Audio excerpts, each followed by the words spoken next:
Termokimia.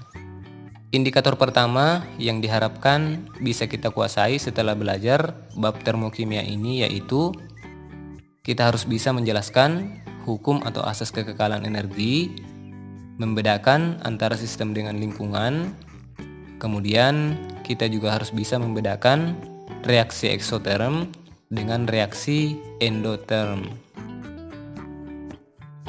Nah oke, sebelum masuk ke indikatornya, kita harus tahu dulu apa itu termokimia.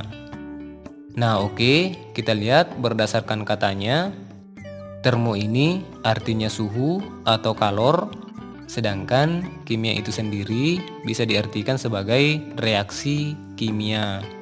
Jadi, jika digabungkan, termokimia ini bisa diartikan sebagai ilmu kimia yang mempelajari perubahan kalor atau energi yang menyertai suatu reaksi kimia, baik yang diserap maupun yang dilepaskan.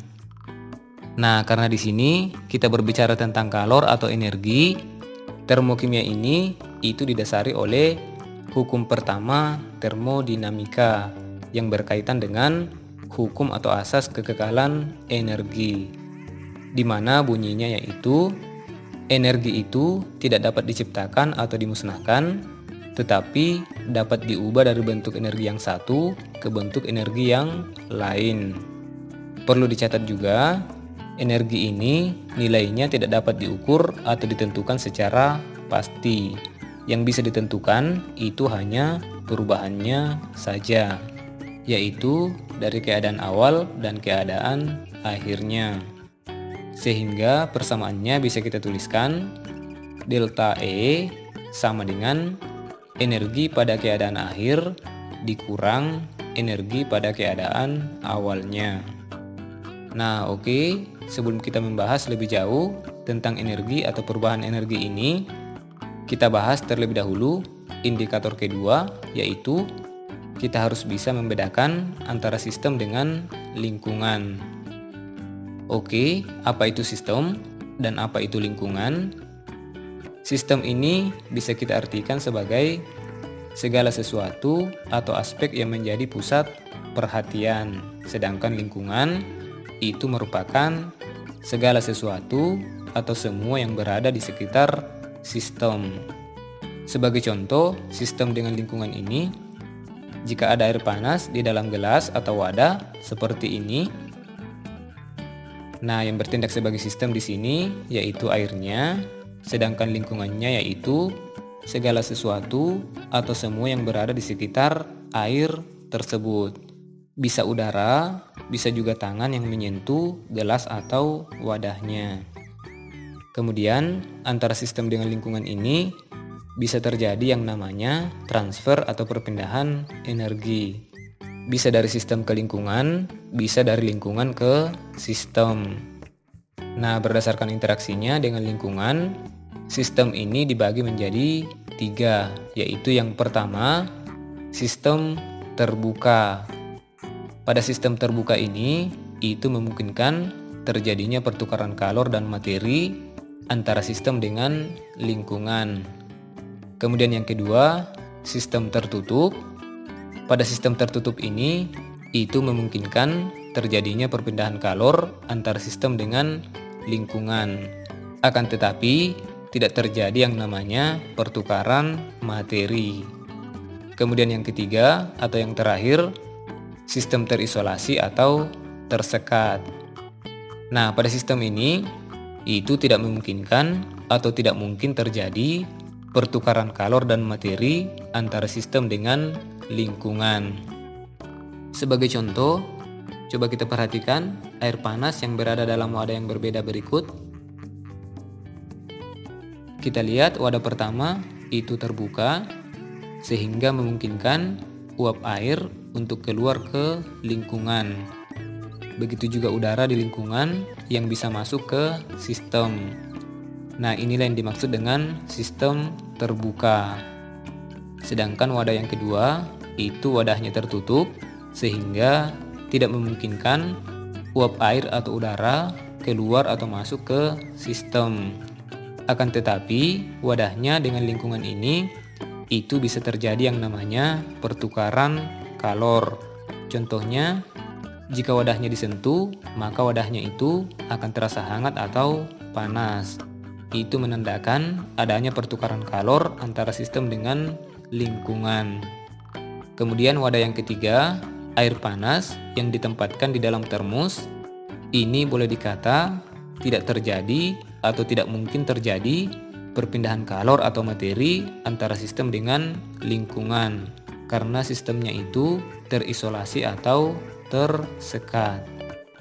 Nah, oke, selanjutnya karena di sini yang menjadi pusat perhatian itu adalah sistem, maka perubahan energi yang akan kita bahas selanjutnya yaitu perubahan energi dari sistem, di mana keseluruhan energi dalam bentuk kalor yang terdapat dalam suatu sistem itu disebut dengan entalpi atau dilambangkan dengan H.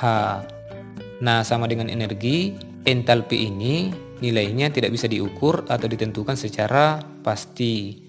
Yang bisa ditentukan itu hanya perubahannya saja. Jika dilambangkan yaitu delta H.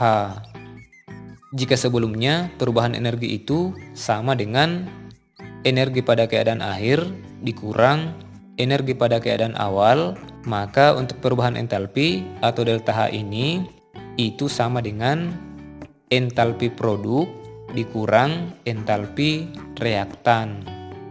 Nah, dari persamaan ini kita akan mengenal atau mengetahui jenis-jenis reaksi termokimia, yaitu yang pertama reaksi eksoterm. Reaksi eksoterm ini dari katanya ekso, sudah jelas kalau reaksi eksoterm ini itu merupakan reaksi yang mengeluarkan atau melepaskan kalor.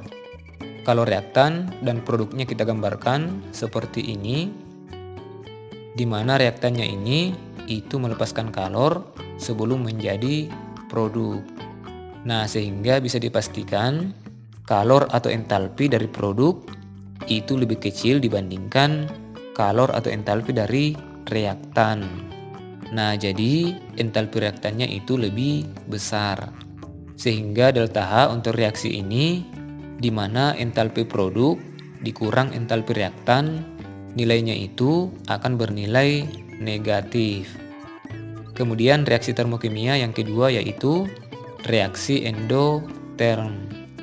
Reaksi endoterm ini itu kebalikan dari reaksi eksoterm, yaitu reaksi yang menyerap kalor.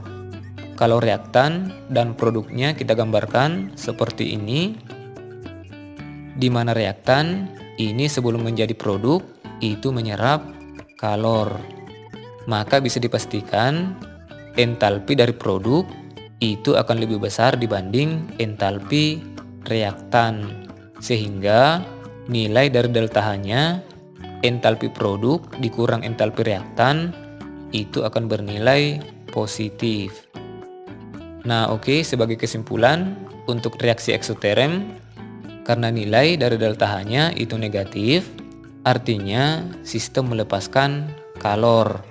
Nah, karena sistem melepaskan kalor, maka suhu lingkungan itu akan meningkat atau bertambah.